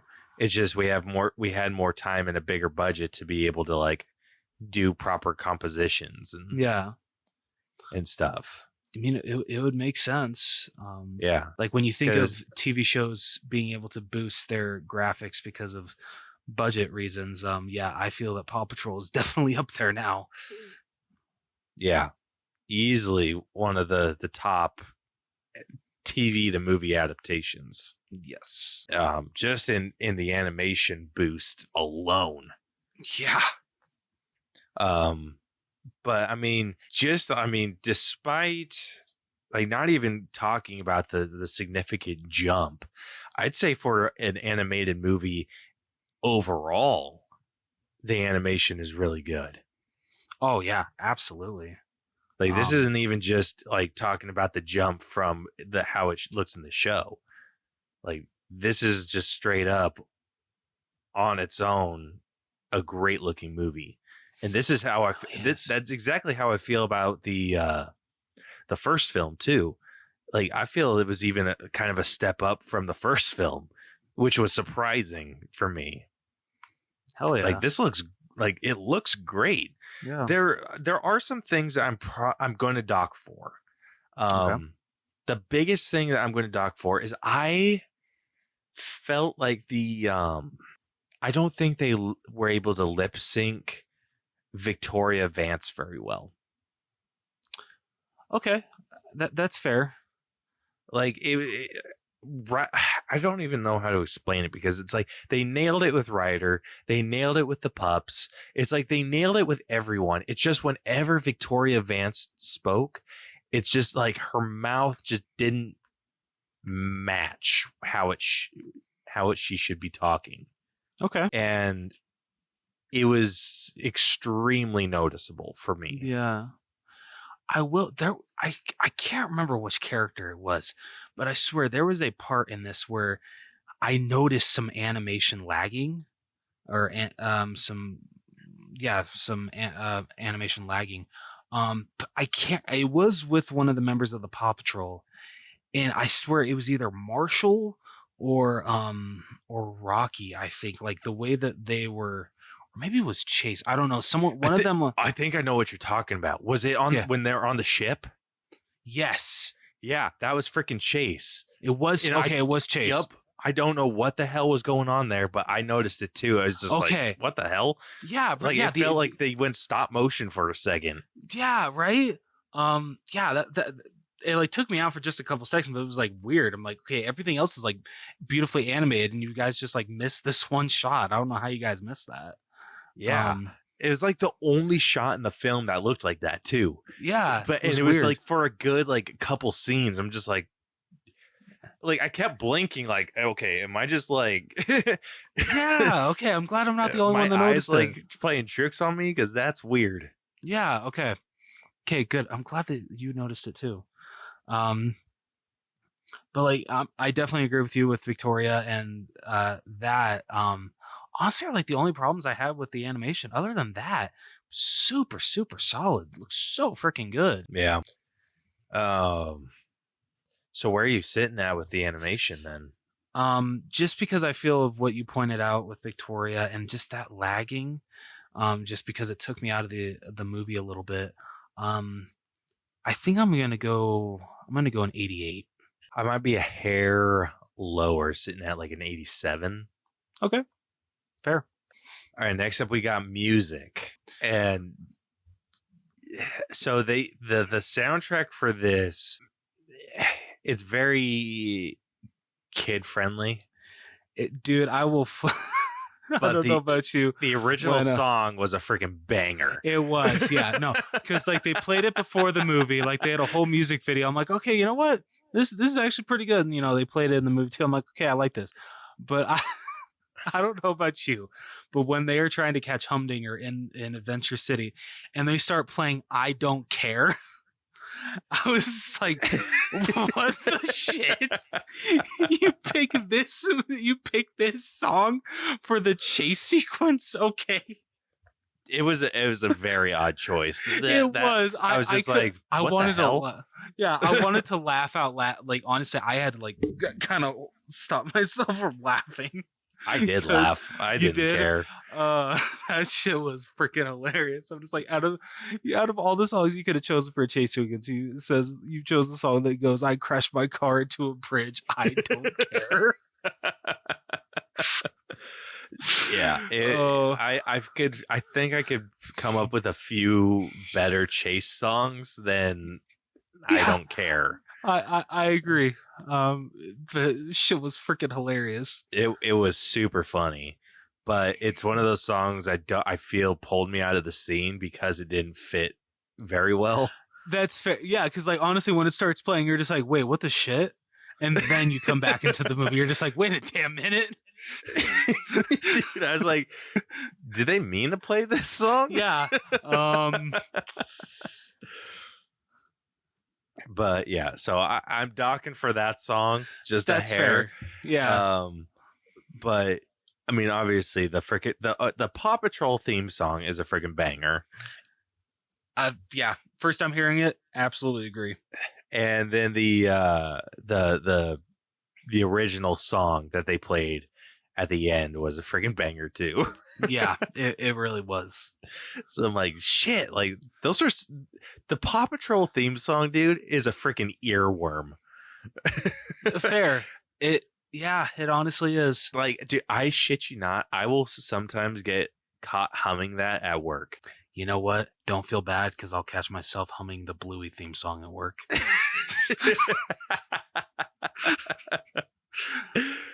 Oh, it's freaking embarrassing, isn't it? Like, little bit. Yeah. Gosh, I don't. But at least you have an excuse. You have a kid. True.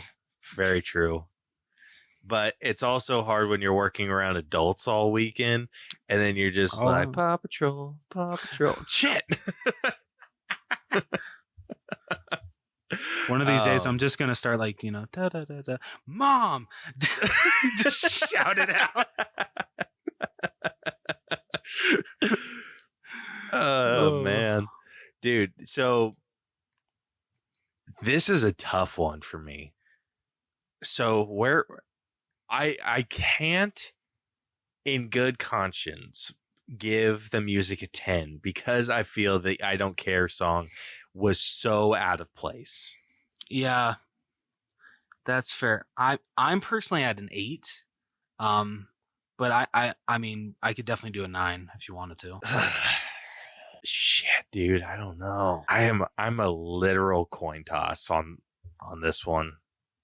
I'm gonna let you decide this one just because you actually know the Paw Patrol.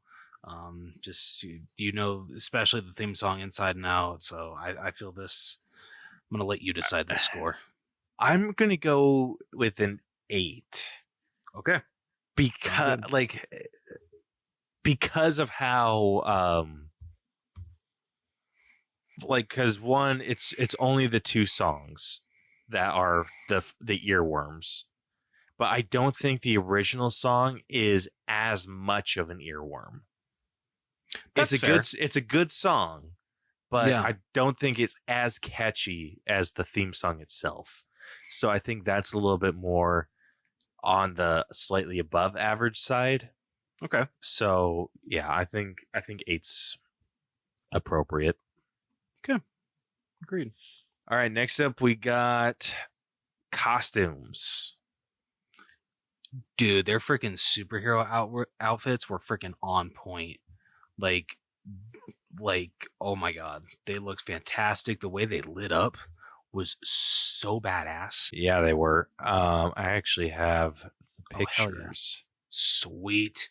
Hell Yeah. yeah. Their super suits were dope. They were. These looked freaking awesome. Yeah, shit. Like I said, the way that they lit up, the way that they looked when when each of them used their powers, was so freaking cool. And like honestly, even though you didn't get to see Liberty's in action until the ending, when we actually got to see it, it was freaking awesome. I loved it. I'm getting a little too Dude, it was a excited good over build-up. I'm getting a little too excited over Paw Patrol costumes. Dude, I will say the video game is very deceiving about the powers. Oh, it is? Yeah, like very much so. Okay. So in the game, it's like, at least the one that I play with Iris every once in a while, they make Rebel seem like his power is super strength and not just being a freaking wrecking ball. Oh, okay. And then they make Rocky's power look like he's a Green Lantern versus magnetism. Oh, okay. So very deceiving. So I went in thinking like, oh, he's like a freaking Green Lantern, but it wasn't like that at all. Okay, so I feel the one that I always struggle with the name is okay. I want to see if I get these right. Okay, I'm gonna go left to right. So we got Rocky. Yep. Marshall. Yep. Chase. Sky. Yep. Rubble. Yep. I always struggle with this one. What is his name? Zuma. Zuma. Okay, I've got him. And then of course Liberty. Okay, Zuma. I don't know why I keep struggling with his name. Okay, It's Zuma. because dude, if you want to talk about a Paw Patrol member that's thrown on the back burner, it's freaking Zuma. Really? So he's the Hawkeye of the Paw Patrol, basically. He is basically Hawkeye of the Paw Patrol. Poor Zuma. All right, you know what? He might have just became my new favorite just because I feel bad for the guy. Feel bad for the pup. Oh, shit. I mean, his superpower is freaking awesome. Yeah. But man, I like their powers obviously like lining up with what they do, and like with Chase like being a cop needing to run fast, Sky flying, like all their powers like lined up. The only one that doesn't make sense, I feel like Zuma and Marshall should have swapped, where Marshall's the one that becomes water because he's a firefighter dog. Yeah, I'm like, you're fair. gonna make the firefighter dog like his power is flames. Like what? I mean, it led to one of the funnier lines in the movie when he accidentally shoots fireballs, and Liberty's just like, "Great, give the clumsy pup fireballs." Yeah. I will say this too. Another thing that I wanted to point out, that obviously it doesn't really have any place in, I would say, in anything that we score. The purpose of those machines, like when they got their like super powered machines, was bullshit. So why explain to me, when you have super speed, why do you need a car? I have no way to explain that, because yeah, you're absolutely right. Yeah, and then like same thing with Sky. You can fly. Yeah. Why the hell do you need a jet? Plane. Yeah. The other ones I can excuse. Yeah, the other ones I can but- definitely excuse. But chasing Sky, no, doesn't really make sense. Yeah, but this is another thing too. When they did not have their powers, and they were running from Humdinger or from Giant Humdinger, and he like crushed this hole in the city, and Chase was like coming to a halt and was like about to tip into this crevice, right? Mm-hmm. Rocky uses his like magnetism powers to pull Chase's car out. Yes. And I'm like, you don't have your crystal, bro. Like, that is true. Are you telling me that your car is capable of this? Then what the hell do you need the crystal for? Caleb, it's a kids movie. You're thinking. I know it's a kids movie, and like I said, kidding. my gripes, like that specific gripe, had no place in this, because yes, it is very much a kids movie, but I needed to point it out to feel a little bit better. You know what? I understand. Oh, but yeah, I'll say that the outfits here look pretty sick, and then Ryder had a pretty cool one too, which I showed. Like his suit's pretty dope. Yeah, Ryder's looked awesome too. Definitely felt Iron Man-esque. Very, very Iron Man-esque. But I feel like it's hard to not do that. That's fair. No, I got nothing wrong with it. Yeah. I'll say this, at least they didn't have like a full-blown like arc reactor. Dude, I swear to God if they did. But yeah, I like, honestly, I think with his helmet, he looks more like Mega Man. Yeah, that's a good point. Yeah, I mean, he has a different color scheme than Mega Man, but yeah, but still, yeah, no, you got a point there. But I mean, I dug their looks overall. Same. I thought the pups had really cool outfits, and they do not do those suits justice in the game. That's unfortunate. Yeah, I know, right? Because suits were freaking badass. The suits were sweet, and the freaking the vehicles that they drove around in too were pretty sick. Oh yeah, those were awesome. I was like, bro, like, I absolutely understand that you went merchandising route that way. Like you were trying to shoot for toys, and nailed it. Well done. Because I have never seen as big of a display in a Walmart as this movie has right now. Like, holy shit. Dude, I can frickin' imagine. Did they have anything like special, like exclusive, like popcorn or anything at your theater? I didn't see any. Okay. They had some at mine where if you ordered the Paw Patrol pack, you got a bucket, a special cup, and they even gave you a Paw Patrol mask. Oh, that's cool. Yeah, but the whole thing was like $20. Damn. Like, I know. I'm like, shit. And dude, I wanted to punch some people in the face, but not because of any, like, they were doing what they were doing. But so I told Iris when we went in, I'm just like, oh no, we're not going to get one this time. And she's like, oh, okay. And I think she thought like she didn't, she saw the display with the mask, but I don't think she realized that you could like buy them. Oh, okay. And so so I did a double feature the day that I went to go see this. So I went to go see Paw Patrol first, and then I went back to go see Saw X. But while we were leaving the theater after Paw Patrol, a family had just purchased their ticket to go see Paw Patrol. Yeah. But they bought all of their kids the Paw Patrol masks.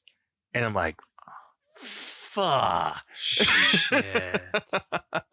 And the second that she saw that they had masks, she, Daddy, can we buy a mask? I'm like, damn it to hell. Like, like Shit, bro. I know. And I was like, shit, I don't get paid until tomorrow. Like, we're freaking cutting it close as it is, because that was like I probably would have like any other week, but we had just purchased the tickets for my flight to Utah. And so like I was cutting it real freaking close that week. And I'm like, damn it. Like, damn it. And so she was super bummed out. Oh. And I'm like, so after Saw X, I was able to like scrounge up some money, like not enough to buy just the like I was hoping just enough to buy the mask. Yeah. And so I was like, hey, can I just buy the mask off of you guys? And they're like, no, we don't do that. And I'm like, I don't need everything else. Just like I'll pay most of it. I just don't want everything else. And they're like, nope. And I'm like, dumb. Freaking dumb.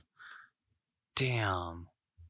Yeah, but I mean, this week, so obviously like I get paid tomorrow, and we're a little bit better off this week. So I might go back just because, I mean, I'll see if she's still interested in getting like a Paw Patrol mask, but I may just like go and get one. Oh, what a good dad. Yeah, but the shitty thing is she can't pick which Paw Patrol she wants. Oh, they just give you a random one? No, you can pick. Oh, it's my indecisive little child that can't. Oh, every time I ask her, hey, which which mask do you want? I want Chase. Okay, cool. Actually, I want Sky. Okay. Actually, no. Can I get Rebel? We'll talk about it. What about Marshall? One. Rocky? Pick one. And I'm like, so it's like back and forth, like all day. I'm like, just pick one, kid.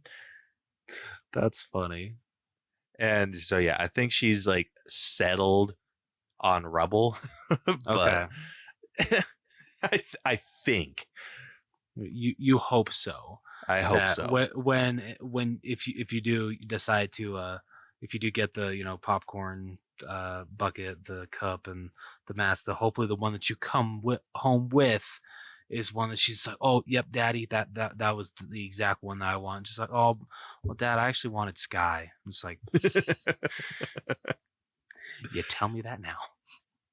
Yeah, but dude, that like almost ruined the entire experience of going to the movies because she was so bummed out, dude. Aww. Like I was like, baby, if I had the money, like I absolutely would. Yeah.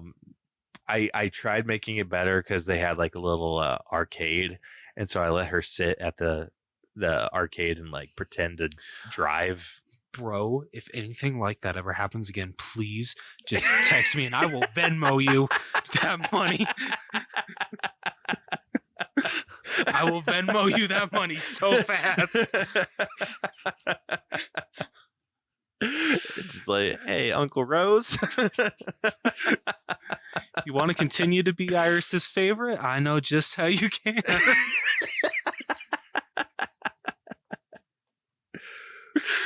Oh man. But anyway, so just talking about costumes or getting back into costumes. The designs are sick. Yes. Like they're really freaking good. I mean, did you have any like additional things you want to say about them? Honestly, no. All right. So what are you thinking with the outfits? Like this are just like, I mean, character design in general. Like I think these have kept true to how they look in the show. And this is where I'm thinking they're using the same character rigs and then just doing a lot more composition and like smoother animation. They're able to put in the fur. Like they're able to do a lot more than they are in the show. Yeah. And so obviously, I mean, they're going to look better, but I mean, I dig what they did with the suits. I dig how they look. But yeah. Personally, I might be a little too high. I'm at like a 9. Just for how freaking cool the costumes looked. But I can definitely go lower. Absolutely, if you would want to. Honestly, I don't think that I can go lower. Yeah. Okay. Yeah, I think I'm right there with you. I think they have like exactly like it's the same issue that I are not the issue. It's the silhouette. They got a good silhouette about them. Yes. Absolutely agree with that. And it's interesting because it's like you can at least like the outline. And the only reason I'm not going a 10 is it's not a perfect silhouette. Fair. It's a great one, but I don't think it's perfect. Yeah. I mean, there's definitely some things that I'd probably throw in just to like differentiate them a little bit more. Yeah. Yeah, like I think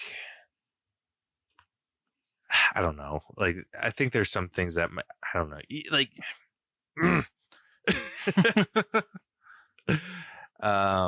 tell me what you think. Like if this would be like dumb. Skies I dig because it just kind of has that like that flight suit mask look to it. Marshalls I would probably have made a little bit bigger to kind of have more of that firefighter helmet feel. Okay. And then Chase, you know, he has like his typical cop hat. Yeah. I don't think that would have worked with this suit, but I would have done like one of those helmets that like speed bike racers wear. Yeah. I can definitely agree with that. Yeah. And then just kind of like, you still kind of get that cop feel about it. Liberty's looks okay. Rocky's looks okay. And then I think Zuma's the only one that's like odd man out. I think they just kind of copy and pasted from Marshall a little Agreed. bit. Yeah, I definitely agree with that. But yeah, I think I don't think it's quite deserving of a 10 though. Yeah, no. So I I think I'm with you sitting at a 9. Okay, hell yeah. All right, last up we got our own personal score. So where are you sitting with this? Okay. So with this being my first introduction to the Paw Patrol, I was pleasantly surprised of how much I enjoyed this. The characters were pretty damn solid. The character development we get for Sky especially is great. But like all the Paw Patrol, I had a good time with. Like I can understand why kids love these characters so much. The story was pretty solid for a kids movie. The animation was freaking fantastic. Like, oh my god, so good. And then the designs, especially on the Paw Patrol and their costumes, was so cool. And the way that, like, especially the way that they lit up, looked so freaking awesome. So yeah, I had a really good time with this movie, and I honestly look forward to watching the first one. And I'm not gonna lie, I will probably watch this one again when it comes on streaming, because I am not going through that same experience again. I will not be seeing this in theaters again. Nothing against this movie, just don't want to go through that experience again. So yeah, I think I'm gonna be at like an 86. Wow. Yeah. That is a lot higher than I thought you were going to go with this. Yeah, dude, like I was genuinely shocked of how much I enjoyed this. Dude, of all the shows that I thought that, like, I mean, when you have a kid, you kind of have an idea of what shows you're going to like kind of push towards them. If I never in a million years would have thought that I would have pushed Paw Patrol like I have. Yeah. It's just like such a wholesome show. And the movies like fall in line with that super well. They're super fun. They keep her attention really well. And I think they have enough in there for parents to enjoy. But yeah, I'm Swear to God, dude, if you're lower than me. I actually am. You son of a bitch. But not by a whole lot. I'm probably sitting around like an 82. Was I too nice to this movie? I don't think you were like too nice. Like, do Like, I need think to you were reevaluate? nice, but I don't think you were like too nice. Okay, give me a minute, because no, because I'm trying to think if there's anything else that like might bring this down a little. You know. Yeah. Okay, you know what? No. Okay. Dude, I'm 84. told Final. Okay, 84. Final. You're such a bitch. I know I am. Shut the hell up. Oh my gosh. Sam, you have no idea how fun. Yeah, so Sam, for those of you listening, Sam just said how fun it would be to be on the back row and just watching Rose squirm. It would be a blast.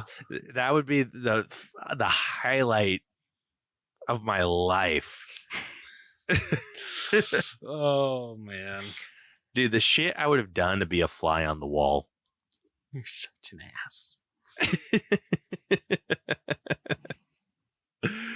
Oh man. All right. So, is that the only one you're changing? Yes, that is the only one that I'm changing. My final personal score is an 84. All right, fine. All right, well, I believe that wraps up this week's breakdown. So, going through these scores, starting off with story, we ended up sitting at an 84. Writing ended up being at a 78. Acting got a pretty decent bump, kind of jumping back up to where story was at, sitting at an 85.5. Character development was decent. It was like slightly above average, so we ended up giving that one an 81. The effects were fantastic, other than a couple things here and there. So we ended up giving that one an 87.5. The music was an 8 out of 10, and that's mostly due to the I Don't Care song being not having a proper place in this film. Yeah. Yeah, but moving on over to costumes, we ended up giving this a 9 out of 10, and that's just because we don't think it's like a perfect silhouette, but it's close. It's really freaking close. And then our personal score ended up averaging out to an 83. So with that, the final All Bros letter grade for Paw Patrol, the Mighty Movie, has come out to a drum noise. A B. Okay, not bad. I'm surprised. Like good surprise or bad surprise? I think I'm good surprised. Okay. I think this is a pretty decent score for this film. Yeah. I just can't wait to hear what it ranked above and below. Especially the above. I know. I'm super excited for that. So yeah, so this is sitting at a B, which is at an 84.25. Okay. So comparing that, okay, it's like right in the middle of our B movies. Okay. So out of 39 B movies, this is sitting at 21. So like I said, it's like right there in the middle. Oh shit. Uh-oh. Honestly, like I'm not hating it. Okay, so right now, Paw Patrol the Mighty Movie is sitting below Blue Beetle. Okay. Avengers Age of Ultron. Okay. Spider-Man 3. All right. It's below Christopher Robin. Okay. And it ended up below The Little Mermaid, the 2023. That's not bad. Yeah, right? All right, going the opposite direction.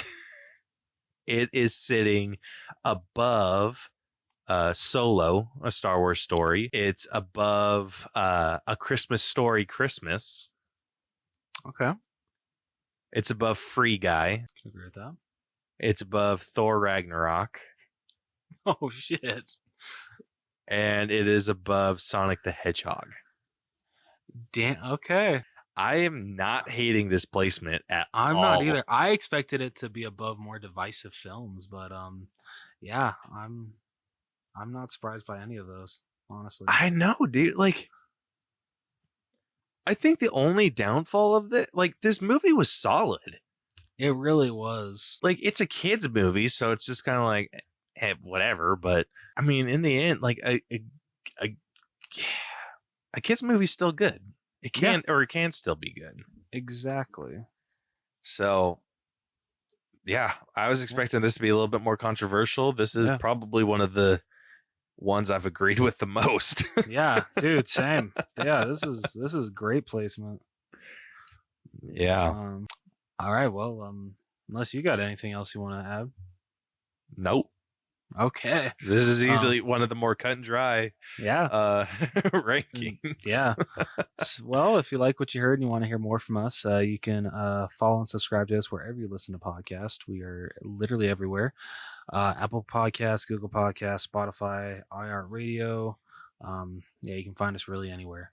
You can also catch all of our episodes on YouTube if that's your preferred listening platform. And you can also follow us on all of our social media where you can DM us with any episode ideas you have, any suggestions for any movie suggestions you have for us when we do our mini recommendations. So we are on Facebook, Twitter, Instagram, and TikTok.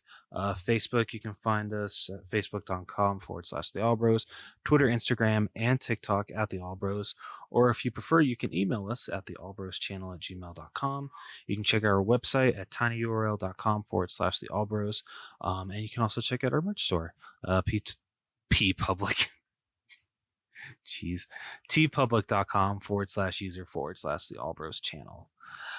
Next week on the podcast, we'll be breaking down a movie that we meant to do a couple weeks ago, but now we're finally getting to it. So we'll be breaking down A Haunting in Venice. So you can look forward to that episode next week. But until then, this has been the Allbros podcast. I am Jonathan. And I'm Caleb. And we will catch you guys next week. Deuces. Man, don't. Sounded like Swiper for a minute. Oh man. I mean, I guess if there's one impression I can do, it's there you Swiper. go. It's